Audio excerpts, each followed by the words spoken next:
খারাপ সময়টা হয়তো অতীত হয়ে যায়, কিন্তু মানুষের খারাপ ব্যবহারটা কখনো অতীত হয়ে যায় না। শুধু নিজে থেকে কথা বলা বন্ধ করে দেখো, দেখবে অনেক আপনজন পর হয়ে যাবে।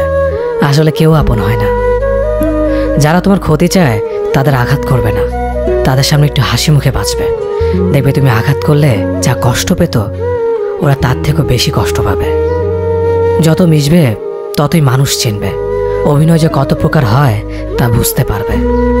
সবাইকে তোমার সত্যতা জানানোর দরকার নেই, যে যা ভাবে তা নিয়ে সমালোচনা করতে দাও।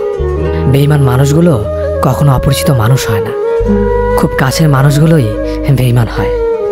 মানুষ চেনা শুরু করলে এমনিতেই বন্ধুর সংখ্যা কমে যাবে, এটাই বাস্তব। 3টি কথা মনে রাখবেন: যে তোমাকে সাহায্য করে তাকে কখনো ভুলে যেও না, যে তোমাকে ভালোবাসে তাকে কখনো ঘৃণা করো না, যে তোমাকে বিশ্বাস করে তাকে কখনো ঠকিও না। ধোঁকা একজনেই দেয়, কিন্তু বিশ্বাস সবার উপর থেকে উঠে যায়।